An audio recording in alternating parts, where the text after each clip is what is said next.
कई बार आपने देखा हो घर के अंदर पत्नी और पति दोनों के जो विचार हैं कुछ विपरीत होते हैं। विचार दोनों के विपरीत होते हैं। तो तुलसीदास जी जो थे बहुत अच्छी कथा करते थे, राम कथा बहुत सुंदर करते थे। तो उनकी राम कथा इतनी मशहूर हो गई थी कि एक बार चित्रकूट पे वो राम कथा कर रहे थे, तो वहाँ पे एक ब्राह्मण उनकी कथा के ऊपर बहुत रीझ गया, बहुत खुश हुआ और उसने कथा के बाद तुलसीदास जी को कहा, तुलसीदास जी मैं चाहता हूँ कि आप मेरी कन्या से विवाह करें। तुलसीदास जी बोले देखो भैया, हम ऐसे ही भले हैं, हम राम जी का गुणगान करते हैं, हमें शादी नहीं करनी। ब्राह्मण बोला नहीं भैया, मेरी कन्या बहुत सुशील है, बहुत सुंदर है, एक बार आप देख लो। अब तुलसीदास जी ने जब उसकी कन्या को देखा, वाकई बहुत सुंदर थी, उन्होंने शादी के लिए हाँ कर दी। अब शादी के बाद जो उनकी प्रभु भक्ति थी उसमें थोड़ा फर्क पड़ गया। वो अपनी पत्नी से बहुत प्रेम करने लगे। शादी हो गई, अपनी पत्नी से बहुत प्रेम करने लगे वो। अब जो है उनकी पत्नी ने उनको कहा कि देखो, तुम जो इतने सुंदर कथा करते हो राम की, उसको देख के ही मेरे पिताजी ने खुश होकर मेरी शादी तुमसे करी है, तो आप राम कथा करो, मन से करो, प्रभु की भक्ति मन से करो, यहाँ से समय मत छोटा करो। तुलसीदास जी बोले नहीं, मेरा तुमसे अलग होने का मन ही नहीं करता। पत्नी जो है गुस्सा होकर अपने मायके चली गई। अब तुलसीदास जी शाम का टाइम चले, इतने दीवानगी पत्नी के प्रति कि नदी में मुर्दा बह रहा था, उसी को समझा कि लकड़ी का कोई टुकड़ा है, उसको पकड़ के नदी पार कर ली, इतनी दीवानगी। और जब वो उसके मकान के नीचे पहुंचे तो छज्जे में से एक बहुत बड़ा विशाल एक सांप लटक रहा था। तुलसीदास जी ने सोचा कि ये रस्सी है, मेरी पत्नी को यकीन होगा जरूर कि मैं आऊंगा, उसके बिना मैं रह नहीं सकता। तो उसने पहली रस्सी लटका रखी है, दीवानगी, और वो नाक को पकड़ के ऊपर चढ़ गया। देखा सामने पत्नी सोई हुई थी। जब वो आहट सुन के जब पत्नी जागी, बोली अरे आप कैसे? बोले मैं तुम्हारे बिना नहीं रह पाया, मेरा मन व्याकुल हो गया, मैं तुमसे अलग नहीं रह सकता। बोले आप ऊपर कैसे आए? बोले तुमने रस्सी लटका रखी थी। बोले मैंने तो कोई रस्सी नहीं लटकाई। पत्नी ने जाके देखा तो वो विशाल एक सांप था। बोले तुमने हद कर दी, ये तो सांप है जिसे तुम रस्सी पकड़ के समझ आए कि रस्सी ऐसे पकड़ के तुम ऊपर आ गए। कह रही अरे इतनी दीवानगी, इतना प्रेम अगर तुमने श्री राम से किया होता तो तुम्हारा उद्धार हो जाता। लग गई तुलसी राम जी को बात, लग गई पत्नी की लताड़, फटकार उसको चुभ गई। उनने सोचा ये सही कह रही है, मेरी बुद्धि का खराब हो गई, मैं कहाँ फंस गया। और उन्होंने तुरंत गिरह को छोड़ दिया, गिरह त्याग कर दिया और सीधा अपने राम की शरण में चले गए। उसके बाद तुम्हें पता है उन्होंने प्रभु भक्ति इस कदर की कि जब तक ये धरती है तब तक उनका नाम रहेगा। तालमेल जरूरी है, तालमेल बहुत जरूरी है, लेकिन ध्यान रखना जब पति और पत्नी के अंदर कुछ अगर अनबन होती है या विचार एक दूसरे से नहीं मिलते तो समझ जाना तुम्हारे में से एक का बेटा अब तुम्हारा बन जाने का टाइम आ गया, अब तो तुम्हारा तपस्या करने का टाइम आ गया, ईश्वर की भक्ति तुम्हें बुला रही है। इसलिए ये खटपट हो रही है। वरना जहाँ इतना प्रेम होता है और वहाँ खटपट शुरू हो जाए, जिनमें इतना प्रेम हो और वहाँ विचार ना मिले, तर्क वितर्क शुरू हो जाए, अगर पत्नी सामना कर जाए तो इसका मतलब समझ लेना कि अब तुम्हारे ऊपर ईश्वर की कृपा हो गई है। अब घर को छोड़ो, चिंता मुक्त हो जाओ और लग जाओ प्रभु रामकृष्ण। वैसे भी कहते ना 51, अरे वन नहीं जा सकते तो इसकी तरफ बिना वन जाए लगना पड़ेगा, क्योंकि इसके चरणों में ही सच्चा ठिकाना है हमारा। जब एक छत के नीचे रह के दिल मिलता है, आपस में निस्वार्थ प्रेम होता है, तभी समझना आप एक घर नहीं मंदिर में रह रहे हो। लेकिन उसी घर में अगर स्वार्थ आ जाए, तेरा मेरी आ जाए,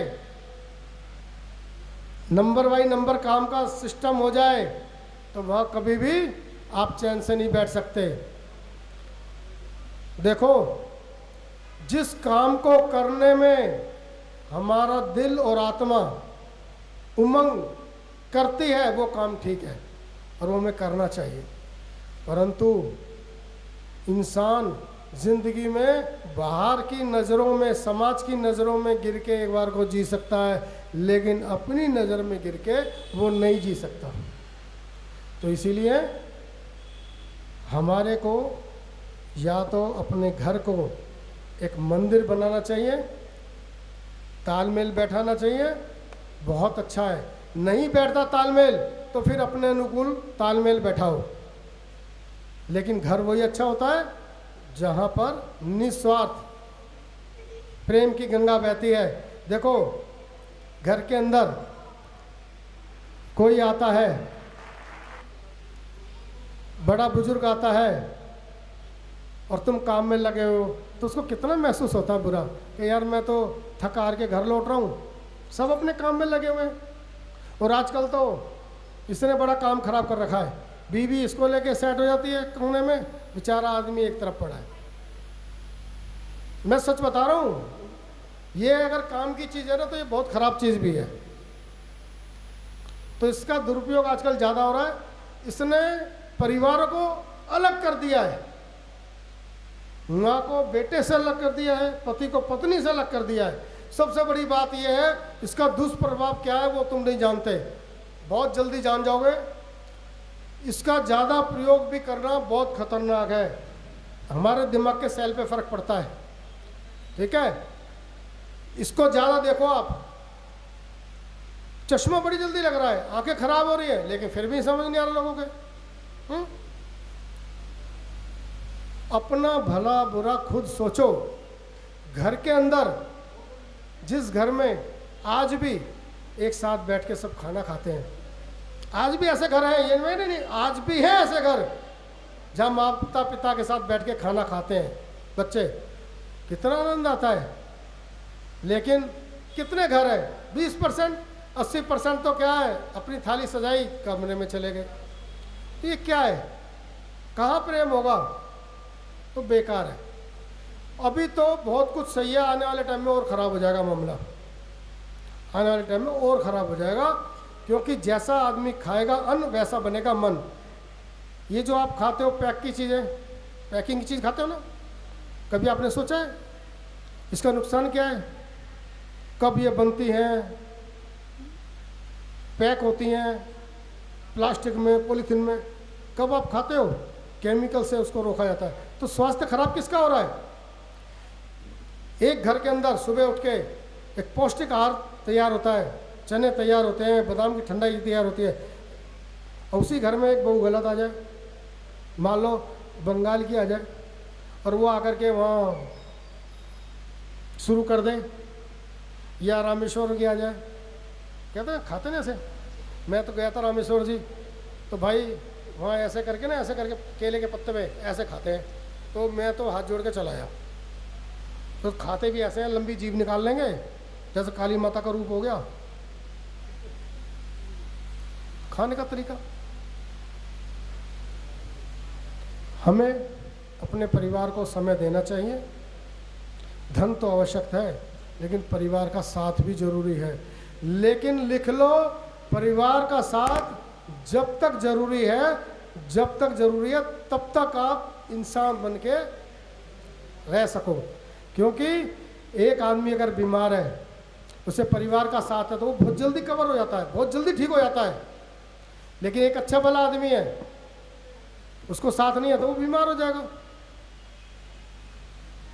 तो परिवार का साथ बहुत जरूरी है। लेकिन आज परिवार का अर्थ कोई नहीं जानता है।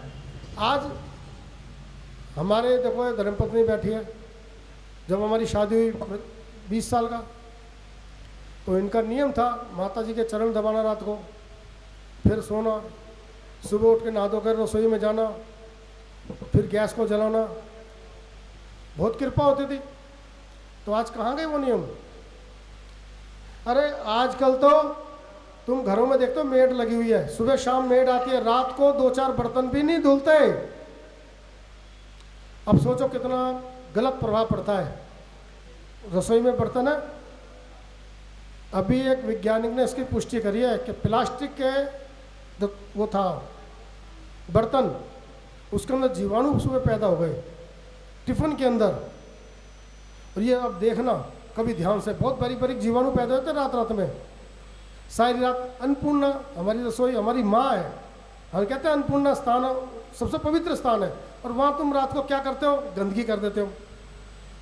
झूठे 2-4 बर्तन है वो तुमसे नहीं धुलते, कूड़ा थोड़ा नहीं फेंकता, तो फिर कैसे आशा करते हो कि तुम्हें सुख मिलेगा?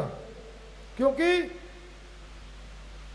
आगे अगर तरक्की करनी है तो कहते हैं ना 7 अनाज में एक टोटका है, 7 अनाज रखो, उसमें तिल का दीपक रखो, और वो रसोई में रखते हैं। नहा धो के सुबह रसोई के अंदर चूल्हे को जलाते हैं, सबसे पहले गाय की रोटी बनती है। कितने लोग नियम करते हैं, बड़े लोग समझाते हैं, नहीं समझ में आता। तो मैं ये कहता हूँ जिनकी समझ में नहीं आता ना, फिर समझाओ। अगर नहीं समझ में आता तो हाथ जोड़ दो, या तो तुम चले जाओ या उनको बाहर निकाल दो, अगर जीवन जीना है तो। देखो ऐसा है, एक माता पिता छोटे से बच्चे को पालते हैं, क्या सोच के पालते हैं कि जब हम कमजोर हो जाएंगे, जब हम बूढ़े हो जाएंगे तो ये हमारा सहारा बनेगा। लेकिन सहारा किसका बनता है? वो अपनी पत्नी का। कितने लोग हैं जो माता पिता के साथ बैठ के आज खाना खाते हैं? आप देखो खुद।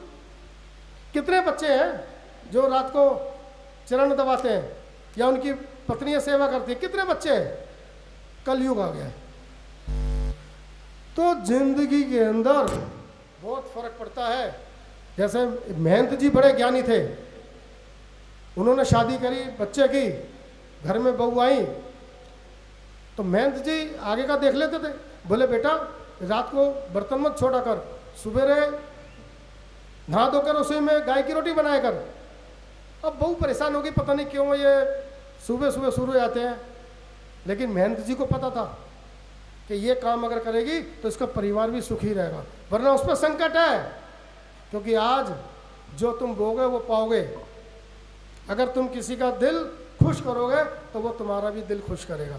किसी को रुलाओगे वो तुम्हें खुश नहीं रख सकता, वो भी रुला देगा। मिलता है, बदला मिलता है, बहुत जल्दी बदला मिलता है।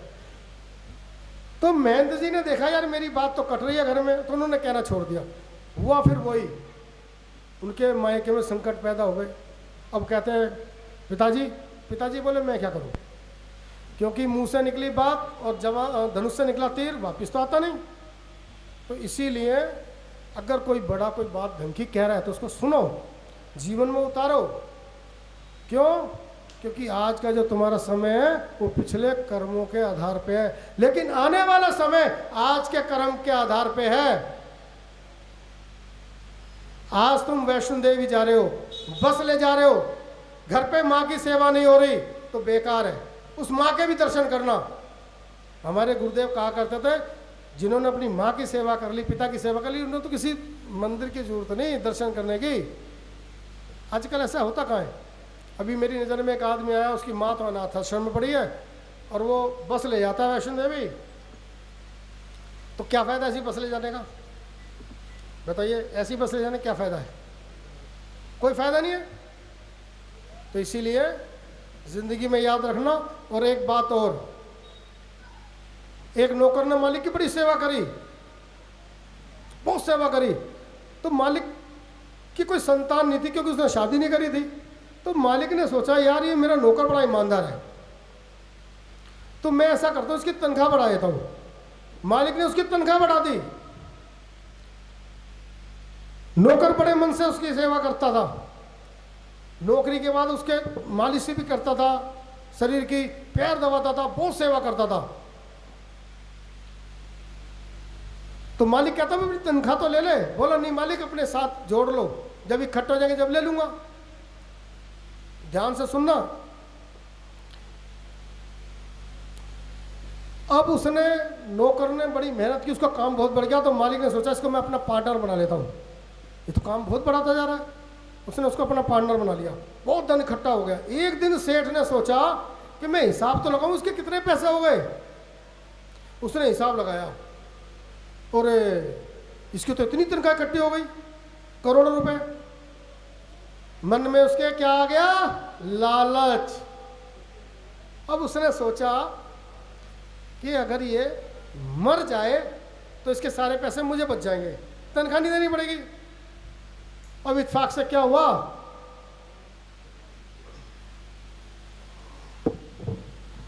कि उसका जो नौकर था वो बीमार पड़ा। नौकर बीमार पड़ गया तो डॉक्टर आया। तो उस मालिक ने क्या काम करा, डॉक्टर को 2 लाख रुपए दे दिए कि इसको जहर का इंजेक्शन लगा दे।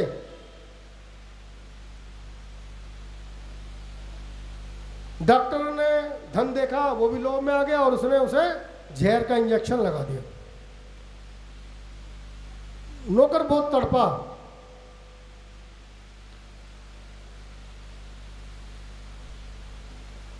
और वो बेचारा मर गया।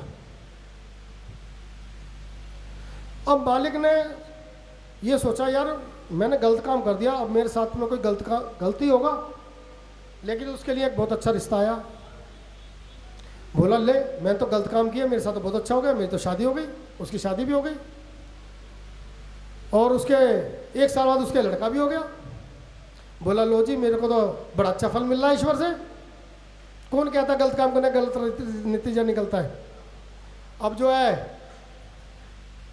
धीरे धीरे वो लड़का, उसके लड़का होता, लड़का बड़ा होता है। लड़का बड़ा हो जाता है तो वो उसकी शादी कर देता है बहुत धूमधाम से। उसकी दुल्हन आती है। जैसे ही वो कमरे में कदम रखता है वो बेहोश होकर गिर जाता है। पिता जो है बड़े बड़े वैद्य, बड़े बड़े डॉक्टर बुलाता है। लड़का की बीमारी ठीक नहीं होती, उसके प्रॉपर्टी बिकती जाती है, मकान में मकान बिक जाता है, लड़का ठीक नहीं होता। और जब वो बिल्कुल खाली हो जाता है, कहता है अरे मेरे पे तो कुछ नहीं बचा। तो लड़का क्या कहता है उसकी नौकर की आवाज में कि मालिक तुमने जैसा किया था ना उसका तो भुगतान कर लिया, अब ब्याज बाकी है।